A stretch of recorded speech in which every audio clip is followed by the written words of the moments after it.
আমি এখন আপনাদের যা দেখাতে যাচ্ছি বা আজকে যে এই ভিডিওটার মাধ্যমে যা দেখাতে যাচ্ছি তা হলো আধুনিক ডিজিটাল সিস্টেমে 2016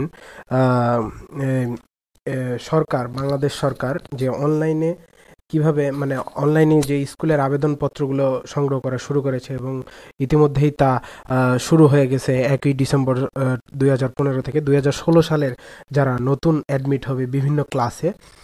তো সেটা অনলাইনে কিভাবে বিভিন্ন জটিলতা পার করে কিভাবে অত্যন্ত সহজেই আসলে জিনিসটাকে অনেকেই মনে করে অনলাইনে ফর্ম ফিল আপ কী আছে কি না আছে, কি পিন দিবে, এই পিন হারাই গেলে কি হবে না হবে।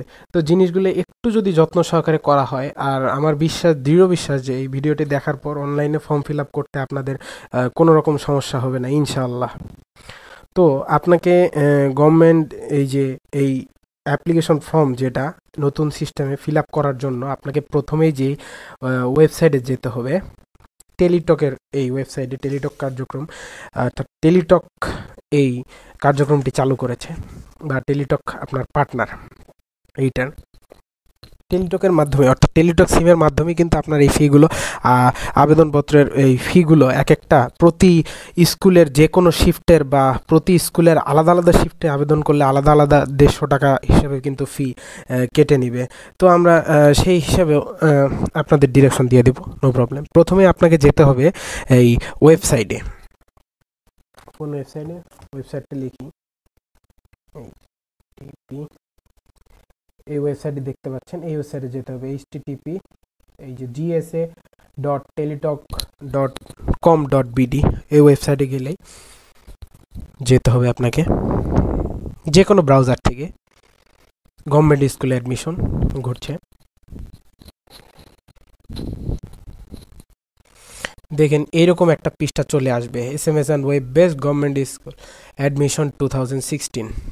তো প্রথমে আপনাকে যেতে হবে, এখান থেকে আপনি অ্যাডমিশন সার্কুলারটা দেখতে পারেন।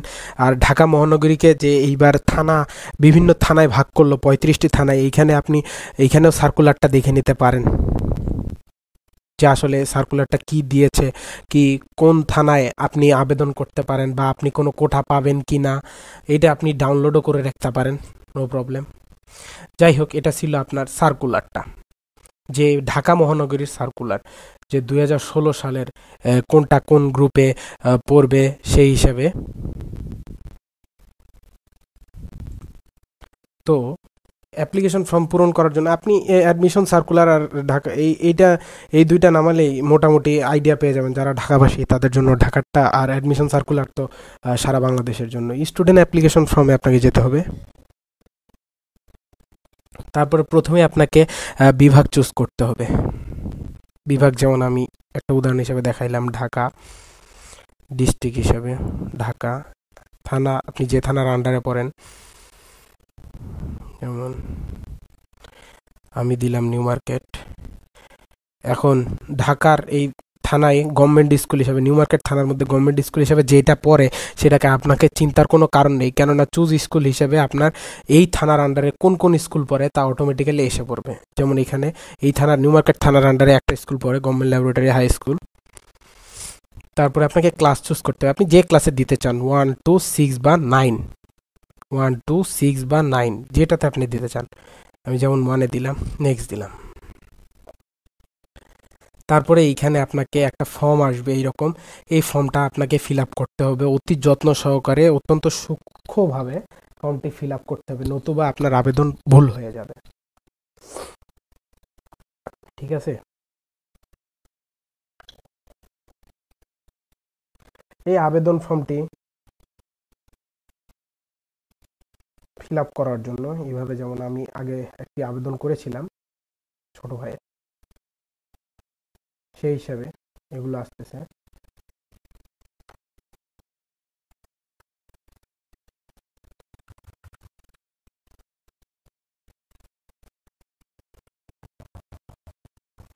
জাস্ট একটি উদাহরণ হিসেবে। তারপরে আপনাকে প্রেজেন্ট অ্যাড্রেস, এই ডিস্ট্রিক্ট, এগুলা জাস্ট এই বাটন সিলেক্ট করে আপনাকে সিলেক্ট করতে হবে। যেমন আপনি যদি ডিভিশন ফার্স্টে ধরেন ঢাকা সিলেক্ট করলেন, ডিস্ট্রিক্ট অটোমেটিক্যালি চলে আসবে, আপনি ঢাকার কোন ডিস্ট্রিক্টে, এগুলো দেখে অত্যন্ত সূক্ষ্মভাবে দেখার পরে সিলেক্ট করবেন। তারপরে এই থানাও চলে আসবে, থানা অর্থাৎ আপনাকে ডিভিশন অর্থাৎ বিভাগ এবং ডিস্ট্রিক্ট মানে অর্থাৎ জেলা, বিভাগ এবং জেলা সিলেক্ট করার পরে থানা সিলেক্ট করতে হবে। সেই বিভাগ এবং জেলা সিলেক্ট করার পরে অটোমেটিক্যালি থানার অপশনগুলো চলে আসবে যে এই জেলার আন্ডারে কতগুলো থানা বা কোন থানায় আপনি আবেদন করবেন, কোন থানার কোন স্কুলে।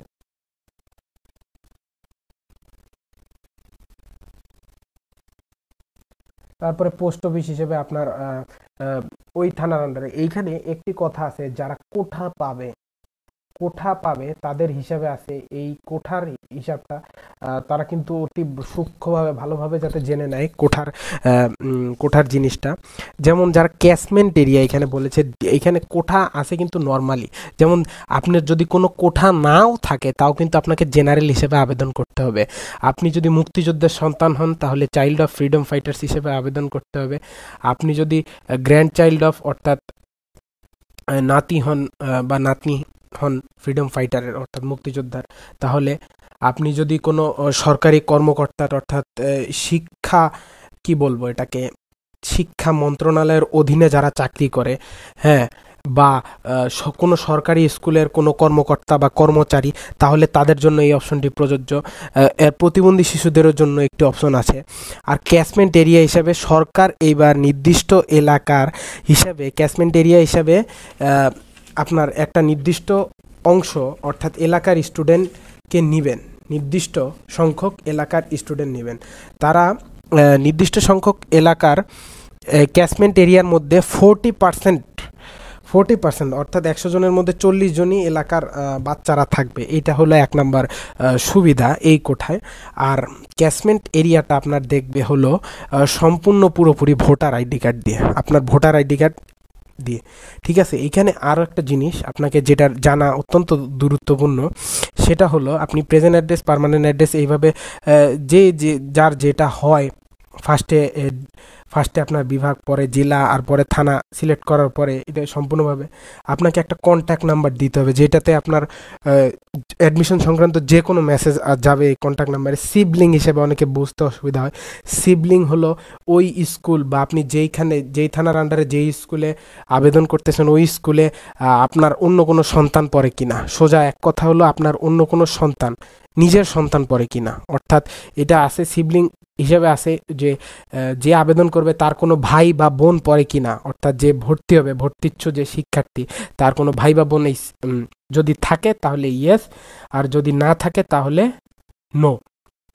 বার্থ বা রেজিস্ট্রেশন নাম্বারটি আপনাকে সঠিকভাবে এন্ট্রি করতে হবে, কেননা এই বার্থ রেজিস্ট্রেশন নাম্বার এনারা অনলাইনে পর্যবেক্ষণ করতে পারবেন। আমি আপনাকে একটি নমুনা দেখিয়ে রাখি। যেমন বার্থ রেজিস্ট্রেশন নাম্বার এরা পর্যবেক্ষণ করলে, যদি এরা সার্চ দেয় বার্থ রেজিস্ট্রেশন অর্থাৎ জন্ম নিবন্ধন, কিন্তু আপনার পর্যবেক্ষণ করতে পারে। যেমন এইখানে এদের একটা ওয়েবসাইটে যদি অনলাইনে জন্ম নিবন্ধন তথ্য ব্যবস্থার যে বাংলাদেশের ওয়েবসাইট আছে, এইখানে এরা যদি এইভাবেই এই বার্থ রেজিস্ট্রেশন নাম্বার আর ডেট অফ বার্থটা এন্ট্রি করেই কিন্তু আপনার সম্বন্ধে যদি অর্থাৎ সার্টিফিকেটটার তথ্য সম্পূর্ণ সঠিক হতে হবে। আপনি যদি রেজিস্ট্রেশন নাম্বার ভুল করেন তাহলে ওরা কিন্তু বার্থ সার্টিফিকেটের সাথে আপনার আবেদনের সার্টিফিকেটের নাম্বারের কোনো মিল পাবে না। সে অনুযায়ী আপনার আবেদনটি বৃথা বা আপনার আবেদনটি বাতিল বলে গণ্য হবে। তাই অত্যন্ত সাবধানে আপনার বার্থ সার্টিফিকেটে যে রেজিস্ট্রেশন নাম্বার, বার্থ সার্টিফিকেটে যে এলাকা আছে অর্থাৎ বার্থ সার্টিফিকেটের যে প্রেজেন্ট অ্যাড্রেস, সেটা কিন্তু আপনার কিসের বলে ক্যাশমেন্ট এরিয়ার আন্ডারে পড়ে। ঠিক আছে, সেটা ক্যাশমেন্ট এরিয়ার আন্ডারে পড়ে।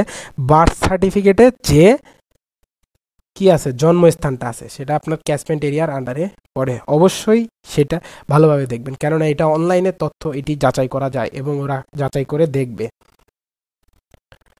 তো এগুলো আপনি সম্পূর্ণ সঠিকভাবে ফিল আপ করার পরে, এই কোটাগুলোর কথা তো আগেই বলেছি, তাও আপনার অসুবিধা হলে এদের সার্কুলার দেওয়াই আছে, এই ওয়েবসাইটে গেলে এই সার্কুলার ভালোভাবে ডাউনলোড করেও পড়তে পারেন বা ডাউনলোড না করে। এইখানে আপনাকে একটা ফটো চুজ করতে হবে, অর্থাৎ আবেদনকৃত শিক্ষার্থীর, অর্থাৎ শিক্ষার্থী হিসেবে আপনি তার একটা স্ট্যান্ডার্ড সাইজ ছবি এখানে কিন্তু সিলেক্ট করার পরে এটা কিন্তু এরকম আসবে। তারপরে যদি আপনি সেভ দিয়ে দেন তাহলে আপনাকে এমন একটি পেজ দেখাবে, দেখাচ্ছি জিনিসটাকে। আপনার সব কিছু করার পরে ঠিক আপনি যখনই সেভ দিবেন, এই যে সেভ দেওয়ার পরে ঠিক আপনাকে, যেমন আমি ক্যাচমেন্ট এরিয়ার আন্ডারে পড়ে আমার ছোট ভাই, তাই ক্যাচমেন্ট এরিয়ার আন্ডারে আবেদন করে সেভ দেওয়ার পরে আপনাকে ঠিক এইরকম একটা পৃষ্ঠা চলে আসবে আপনার আবেদন করার পরে।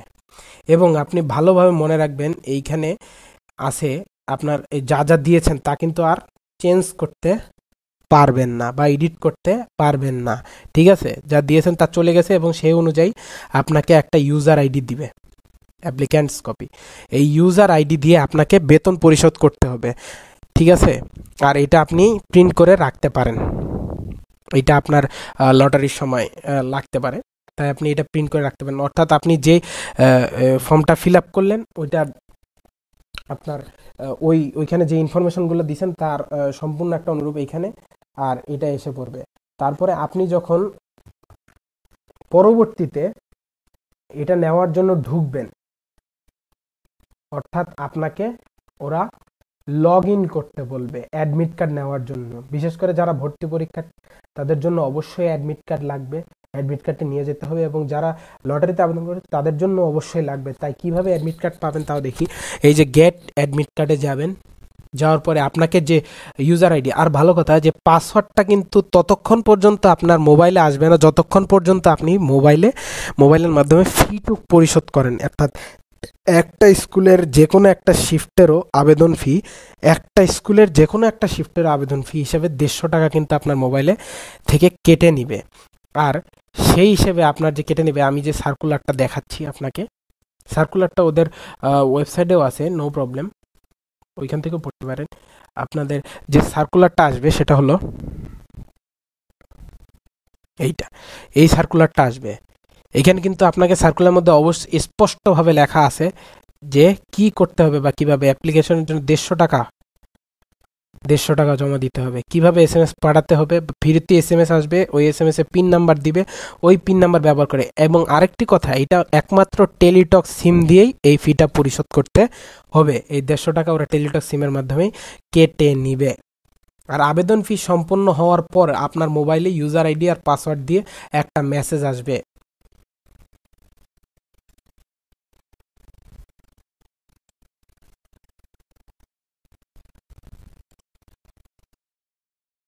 সরি, একটু দুঃখিত সাময়িক অসুবিধার জন্য। তো আপনি যেটা বলতেছিলাম যে সব কিছু দিয়ে সেভ দেওয়ার পরে আপনাকে যে ইউজার আইডিটা দিবে, অর্থাৎ যে ইউজার আইডি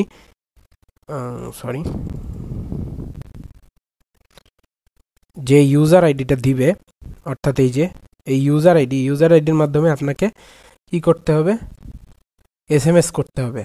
এই ইউজার আইডির মাধ্যমে আপনাকে ইউজার আইডিতে নির্দিষ্ট নিয়ম অনুযায়ী SMS করার পরে আপনার মোবাইলে যদি ফি সম্পূর্ণ হয় তাহলে পাসওয়ার্ড আসবে। সেই ইমেল আইডি আর পাসওয়ার্ড দিয়ে সেইটা কীরকম আসবে মেসেজটাও দেখে নিই আমরা। অনেকটা এইরকম টাইপের মেসেজ আসবে, ঠিক আছে? অনেকটা এইরকম টাইপেরই বলতে পারেন, হুবহু প্রায় এই ধরনেরই, খালি নাম চেঞ্জ ভাইয়া, ঠিক আছে? পেমেন্ট কমপ্লিটেড এত, এরকম এই ধরনের একটা মেসেজ আসবে। সেই মেসেজ আসার পরে আপনাকে এই ইমেল এবং এই পাসওয়ার্ড দিয়ে লগ ইন করতে হবে। তাহলে আমরা করে দেখি সেই ইমেলটা কি, সরি ইউজার আইডিটা কি, সেই ইউজার আইডিটা কি 5BS5S6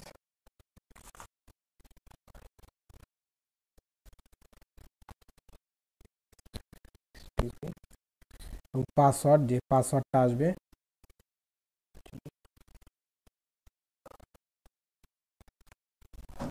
বড় হাতের G 1250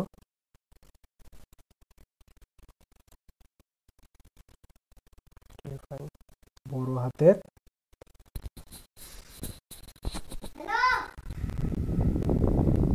তারপরে আপনি লগ ইন করার পরে এই রকম একটা পেজ পাবেন। সেইখানে আপনি অ্যাডমিট কার্ডটি ডাউনলোড করতে পারবেন। অর্থাৎ আপনার পেমেন্ট সাকসেসফুল হওয়ার পরে যে ইউজার আইডি আর পাসওয়ার্ড দেবে সেটা দিয়ে আপনি অ্যাডমিট কার্ড ডাউনলোড করতে পারবেন। এখানে সেই অ্যাডমিট কার্ড, এখানে অ্যাডমিট কার্ড ক্লিক করলে আপনাকে এইরকম একটা অ্যাডমিট কার্ড দেখাবে, যেটাকে আপনি অবশ্যই প্রিন্ট করে রাখবেন। প্রিন্ট করতে গেলে আপনার অনেকটা এইরকম হয়ে যাবে অ্যাডমিট কার্ডটি। অর্থাৎ সিল সহ কিন্তু এসে পড়বে তখন। দেখাচ্ছি অ্যাডমিট কার্ডটি কিরকম। পরবর্তী সময়ের জন্য আপনি প্রিন্ট করে সংরক্ষণ, আর হ্যাঁ এটি ডাউনলোড করা যায় না, এটি ডাইরেক্ট ইন্টারনেট থেকে আপনাকে সংগ্রহ করতে হবে। সো এটাই ছিল আমাদের আজকের আবেদন প্রক্রিয়া, দেখে নিতে পারেন একবার।